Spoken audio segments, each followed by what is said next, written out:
नमस्कार मित्रों। आज अपन पिछली वीडियो की तरह है, आपको मालूम होगा कि मेरे पिछले वीडियो में हम आपने देखी है इलेक्ट्रॉनिक पद्धतियां। इलेक्ट्रॉनिक पद्धतियों के अंतर्गत अपन ने देखा था कि इलेक्ट्रॉनिक जो पद्धतियां होती हैं, इलेक्ट्रॉनिक पद्धतियां, इन इलेक्ट्रॉनिक पद्धतियों के अंतर्गत अपन ने ये बताया था कि इलेक्ट्रॉनिक पद्धतियां क्या हैं, इनका उपयोग क्या किया जाता है। इन इलेक्ट्रॉनिक पद्धतियों को समझने के लिए सबसे पहले आपको इलेक्ट्रॉनिक पद्धति की परिभाषा और इलेक्ट्रॉनिक पद्धतियां कितने प्रकार की होती हैं, इन चीजों पर विशेष ध्यान देना होगा। इसलिए मेरे पिछले वीडियो में आपको इलेक्ट्रॉनिक पद्धतियां क्या हैं, कितने प्रकार की होती हैं, इनके बारे में बताया गया है। आप पिछले वीडियो में अपने इसी चैनल अनंत विश्वकर्मा को सब्सक्राइब करके और सर्च करके पीछे देख सकते हैं, जिसमें अपन ने इलेक्ट्रॉनिक पद्धतियां क्या हैं, उनके प्रकार क्या हैं, जिसके बारे में आपको डिटेल में बताया है। आज अपन देखेंगे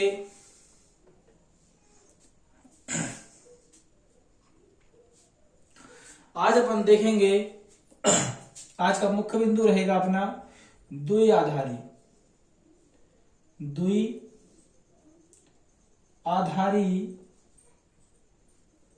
संख्या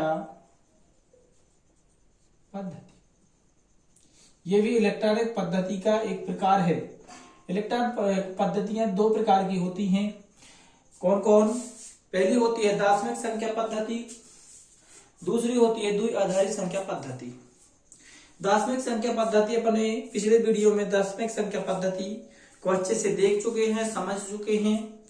उसमें क्या होता था ये आपको पिछले वीडियो में बताया जा चुका है। आज अपन देख रहे हैं द्विआधारी संख्या पद्धति। द्विआधारी संख्या पद्धति में कुछ चीजें आपको ध्यान रखनी होती है। चलिए, इसके मुख्य बिंदु जो होते हैं वे हैं 0 और 1। आज अपन को पूरी वीडियो में केवल इन्हीं दो अंकों के बारे में चर्चा करनी है, इन्हीं दो अंकों को समझना है। क्योंकि हम अगर इन दो अंकों के बारे में चर्चा करेंगे, समझेंगे, तो आपको ज्यादा तरीके से इसे समझ में आएगा और अच्छे से याद भी होगा। वैसे यदि आप मेरा वीडियो देख लेते हैं तो आपको याद करने की जरूरत ही नहीं पड़ेगी। द्विआधारी संख्या पद्धति क्या है? तो सबसे पहले यदि प्रश्न आता है द्विआधारी संख्या पद्धति क्या है, तो वह संख्या पद्धति आप नोट कर सकते हैं, चाहे लिख सकते हैं। मैं बता दूं आपको, वह है संख्या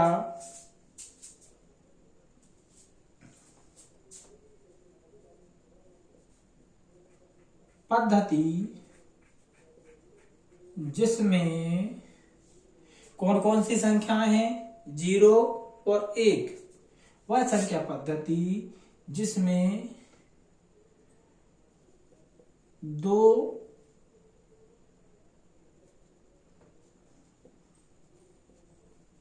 संख्याओं 0 और 1 को व्यक्त, दो संख्याओं 0 और 1 को व्यक्त किया जाता है। आप आगे आप लिख सकते हैं उसे द्विआधारी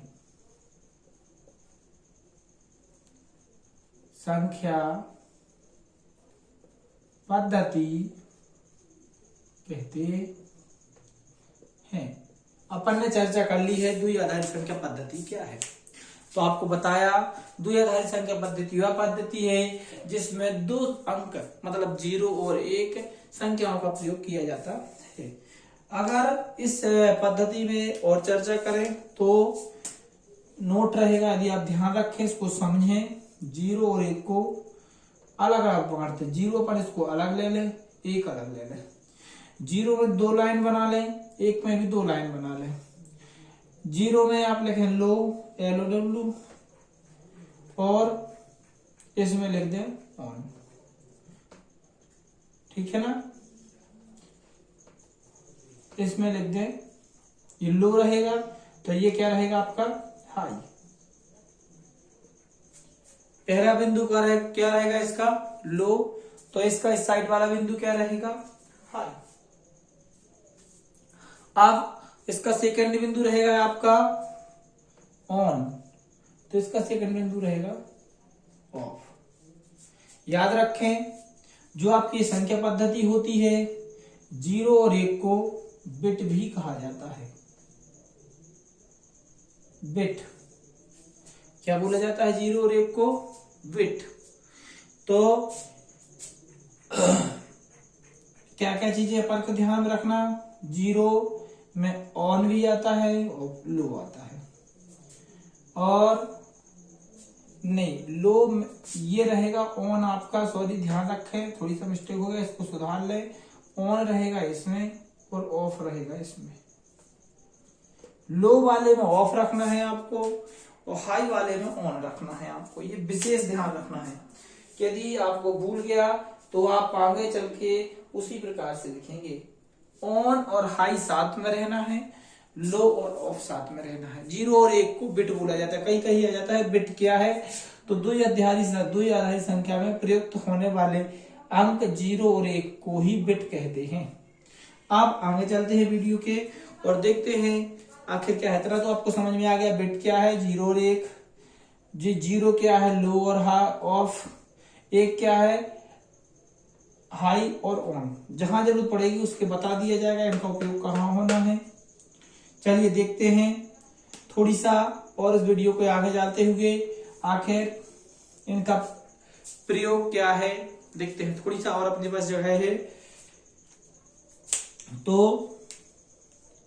इसमें एक और शब्द आता जिसे अपन ने देखा था उसमें दार्शनिक संख्या पद्धति में, उसमें आर था बेस, तो इसका भी बेस बनेगा। बेस इसका बनेगा आर यानी कि आधार।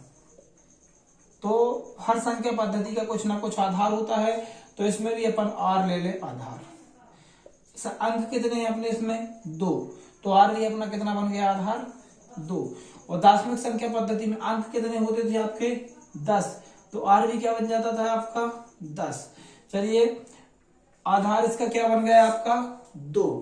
अब हमें बहुत सारी चीजें मिल गई हैं, यहाँ पे 0 और 1 मिल गया है, आधार मिल गया है। अब किसी भी संख्या को द्विआधारी संख्या में परिवर्तित कर सकते हैं अपन, और किसी भी द्विआधारी संख्या को अपन वास्तविक संख्या अंक में परिवर्तित कर सकते हैं। चलिए देखते हैं, कोई एक संख्या ले लें, आखिर द्विआधारी संख्या पद्धति से किस प्रकार उसे अन्य रूप में परिवर्तित करते हैं।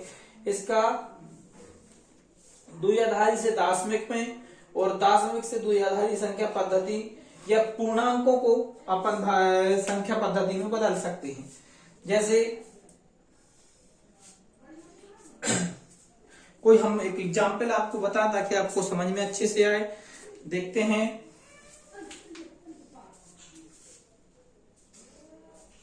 कोई भी एक संख्या पद्धति ले लें जो मैं आपको आराम से समझ में आए।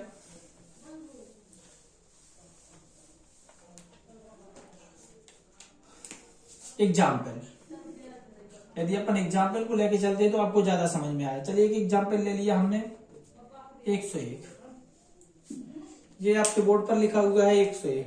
अब हम आपसे कहें इसे परिवर्तित कीजिए, द्विआधारी संख्या में डिवाइड कीजिए, बांटिए, तो आप क्या करेंगे। हमने आपको नोट बताया था पिछले में आपका दार्शनिक संख्या पद्धति में, इसमें भी थोड़ी सा एक नोट रहेगा। तो नोट वही है, जैसे कोई दशमलव वाली संख्या है, इसमें तो है नहीं जैसे खबा, फिर भी है, तो इस साइड आपका जो जाएगा वो बढ़ती क्रम में रहेगा और इस साइड जो आपका रहेगा वो घटते क्रम में रहेगा। मतलब एल साइड घटना और लेफ्ट साइड घटना और राइट साइड बढ़ना, ये चीज बिल्कुल विशेष ध्यान रखें, आप पे बनेगा। लेफ्ट साइड आप रहेगा कौन सा क्रम, घटता क्रम, और राइट साइड कौन सा रहेगा आपका, बढ़ता क्रम। तो अगर आप इस क्रम को ध्यान रखेंगे तो आप एग्जाम्पल या इसे परिवर्तित कर सकते हैं। देखते हैं, मैंने कहा आपको कि एल साइड किस प्रकार से घटना है बोला है, आप इसमें नोट कर सकते हैं। एल साइड आपका रहेगा घटते क्रम और आर साइड रहेगा आपका बढ़ते।